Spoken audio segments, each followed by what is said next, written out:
आखिर गुड्डी फूट फूट कर क्यों रो रही थी? अपने बेडरूम के पीछे से किसी बच्ची के जोर जोर से रोने की आवाज सुनकर मैं चौंका। खिड़की से झांकने पर पता चला कि किशन की बेटी गुड्डी दहाड़े मार मार कर रो रही थी। मैंने खिड़की से ही पूछा, अरे लीला, छोरी क्यों रो रही है? इस पर गुड्डी की मां ने जवाब दिया, क्या बताएं सरकार, छोरी इस दिवाली पर बहुरानी जैसे सैंडल की जिद कर रही है।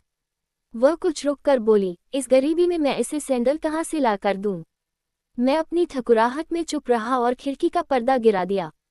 मैंने जब से होश संभाला था तब से किशन के परिवार को अपने खेतों में मजदूरी करते ही पाया था। जब 10वीं जमात में आया तब जाकर समझ आया कि कुछ नीची जाति के परिवार हमारे यहाँ बंधुआ मजदूर हैं। सारा दिन जी तोड़ मेहनत करने के बाद भी मुश्किल से इन्हें 2 जून की रोटी वह पहनने के लिए ठाकुरों की उतरन ही मिल पाती थी। इसमें भी बेहद खुश थे ये लोग। गुड्डी किशन की सबसे बड़ी लड़की थी। भूरी भूरी आंखें, गोल चेहरा, साफ रंग, सुंदर चमकीले दांत, एक हरा बदन। सच माने तो किसी बाबी डॉल से कम न थी। बस कमी थी तो केवल उसकी जाति की, जिस पर उसका कोई वश नहीं था। वह 4वीं जमात तक ही स्कूल जा सकी थी।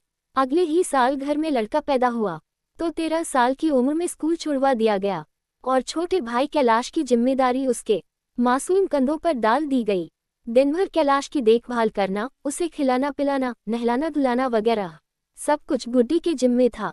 कैलाश के जरा सा रोने पर माँ कहती, अरे गुड्डी कहाँ मर गई, एक बच्चे को भी संभाल नहीं सकती। बेचारी गुड्डी फौरन भागकर कैलाश को उठा लेती और चुप कराने लग जाती। इस काम में जरा सी चूक होने पर लीला उसे बड़ी बेरहमी से पीटती। फिर भी वह सारा दिन चहकती रहती। शायद बेटी होना ही उसका जुर्म था। मेरी शादी के बाद ऊंची एड़ी के सैंडल पहनना गुड्डी का सपना सा बन गया था। गृह प्रवेश की रस्म के समय उसने मेरी बीवी के पैरों में सैंडल देख लिए थे। बस फिर क्या था, उसने मन ही मन ठान लिया था कि अब तो वह सैंडल पहनकर ही दम लेगी। उसकी सोच का दायरा बस सैंडल तक ही सिमट कर रह गया था।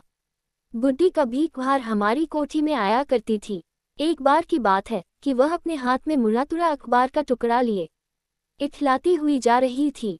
मैंने पूछ लिया, गुड्डी क्या है तेरे हाथ में? वह चुप रही। मैंने मांगा तो कागज का टुकड़ा मुझे थमा दिया। मैंने अखबार का पन्ना खोलकर देखा तो पाया कि वह सैंडल का इश्तिहार था जिसे गुड्डी ने सहेजकर अपने पास रखा था। मैंने अखबार का टुकड़ा उसे वापस दे दिया। वह लौट गई। इससे पहले भी कमरे में झाड़ू लगाते समय मैंने एक बार उसे अपनी बीवी के सैंडल पहनते हुए देख लिया था। मेरे कदमों की आहट सुनकर गुड्डी ने फौरन उन्हें उतारकर एक ओर सरका दिया। मैंने भी बचकानी हरकत जानकर उससे कुछ नहीं कहा। गुड्डी की जिद को देखकर मन तो मेरा भी बहुत हो रहा था कि उसे एक जोड़ी सैंडल ला दूं, मगर माँ बाबूजी के आगे हिम्मत न पड़ती थी अपने मजदूरों पर एक ढेला भी खर्च करने की। बाबूजी इतने कंजूस थे कि एक बार गांव के कुछ लोग मरघट की चारदीवारी के लिए चंदा मांगने आए थे तो उन्हें ये कहकर लौटा दिया, अरे बेवकूफों, ऐसी जगह पर चारदीवारी की क्या जरूरत है जहां जिंदा आदमी तो जाना नहीं चाहता और मरे हुए उठकर आ नहीं सकते। बेचारे गांव वाले अपना सा मुंह लेकर लौट गए। गुड्डी को कुचला कर देना तो दूर की बात है, हमें उससे बात करने तक की इजाजत नहीं थी। हमारे घरेलू नौकरों तक को नीची जाति के लोगों से बात करने की मनाही थी। गांव में उनके लिए अलग कुआं, अलग जमीन पर धान साग सब्जी उगाने का इंतजाम था। वैसे तो किशन की झोंपड़ी हमारी कोठी से कुछ ही दूरी पर थी, मगर उसके परिवार में कितने लोग हैं इसका मुझे भी अंदाजा नहीं था। मैं राजस्थान यूनिवर्सिटी से बीकॉम का इम्तिहान पास कर वकालत पढ़ने विलायत चला गया। वहां भी गुड्डी मेरे लिए एक सवाल बनी हुई थी। देर रात तक नींद न आने पर जब घर के बारे में सोचता तो गुड्डी के सैंडल की याद ताज़ा हो उठती। मैं मन ही मन उसे अपने परिवार का सदस्य मान चुका था। 4 साल कैसे बीत गए पता ही नहीं चला। मैंने वकालत की पढ़ाई पूरी कर ली थी। अब बात आगे काम सीखने की थी जो मैं यहाँ अपने देश में ही करना चाहता था। इधर पिताजी ने जोधपुर हाईकोर्ट में अपने वकील दोस्त भंडारी से मेरे बारे में बात कर ली थी, इसलिए मैं भारत लौट रहा था। चंद रोज बाद ही मैं मुंबई एयरपोर्ट पर था। एयरपोर्ट से रेलवे स्टेशन करीब 1.5 किलोमीटर दूर था। 4 साल तक विदेश में रहने के बावजूद भी मैं माँ बाबूजी के खिलाफ जाने की हिम्मत तो नहीं जुटा पाया था, फिर भी किसी तरह उन्हें मनाने का मन बना लिया था। ट्रेन के आने में अभी 5 घंटे का समय था, इसलिए रिक्शे वाले को जूतों की किसी अच्छी सी दुकान पर ले चलने को कहा। वहां से गुड्डी के लिए एक जोड़ी सैंडल खरीदे और रेलवे स्टेशन पहुंच गया। कुली ने सारा सामान ट्रेन में चढ़ा दिया। मैंने सैंडल वाली थैली अपने हाथ में ही रखी। यह थैली मुझे अपने मन की पोशाक जान पड़ती थी, जिसके सहारे मैं ऊंच नीच का भेद भुलाकर पुण्य का पापड़ सेंकने की फिराक में था। मेरा गांव रायसिंह नगर मुंबई से तकरीबन 800 किलोमीटर दूर था। आज बड़ी लाइन के जमाने में भी वहां तक पहुंचने में 20 घंटे लग जाते हैं और 3 बार ट्रेन बदलनी पड़ती है। आज़ादी से 2 साल पहले तो 3 दिन और 2 रातें सफ़र में ही गुजर जाती थी। अगले दिन शाम तकरीबन 5 बजे मैं थकाहारा गांव पहुंचा। गांव में त्योहार का सा माहौल था। पूरा गांव मेरे विदेश से लौटने पर खुश था। गांव भर में मिठाइयां बांटी जा रही थीं। सभी के मुंह पर एक ही बात थी, छोटे सरकार विदेश से वकालत पढ़कर लौटे हैं। मैं बीकानेर इलाके का पहला वकील था। उस जमाने में वकील को लोग बड़ी इज्जत से देखते थे। घर पहुंचने पर बग्घी से उतरते ही मैंने किशन की झोपड़ी की ओर एक नज़र डाली, मगर वहां गुड्डी नहीं दिखाई दी। रात 9 बजे के बाद माहौल कुछ शांत हुआ, पर मेरा पूरा बदन टूटा जा रहा था। खाना खाया और दर्द दूर करने की दवा लेकर सो गया। अगले दिन सुबह 9 बजे के आसपास मेरी आंख खुली। श्रीमती जी मेरा सूटकेस व दूसरा सामान टटोल रही थी। उसने अपने मतलब की सभी चीजें निकाल ली थी, जो मैं उसके लिए ही लाया था।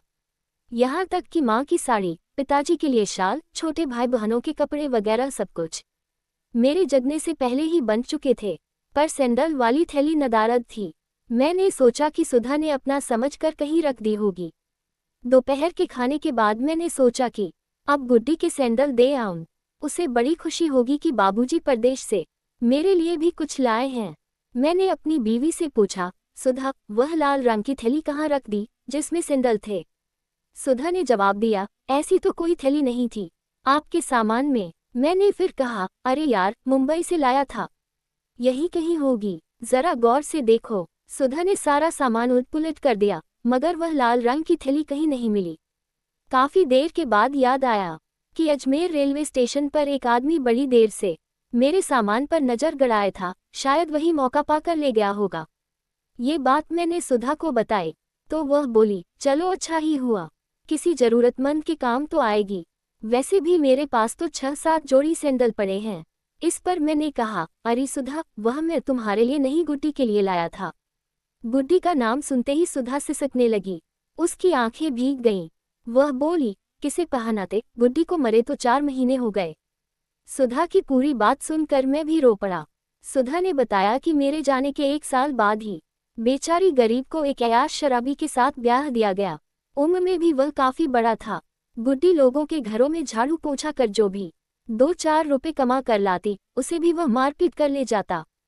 24 घंटे वह शराब पीकर पड़ा रहता था। बहुत दुखी थी बेचारी, फिर भी उसने अपने सपने को ज्यों का त्यों संजो कर रखा था। करीब 4 महीने पहले बड़ी मुश्किल से छिपा कर बेचारी ने 62 रुपए जोड़ लिए थे। करवा चौथ के दिन गांव में हाट लगा था, जहां से गुड्डी अपना सपना खरीद कर लाई थी। उसे क्या पता था कि यह सपना ही उसके लिए काल बन जाएगा।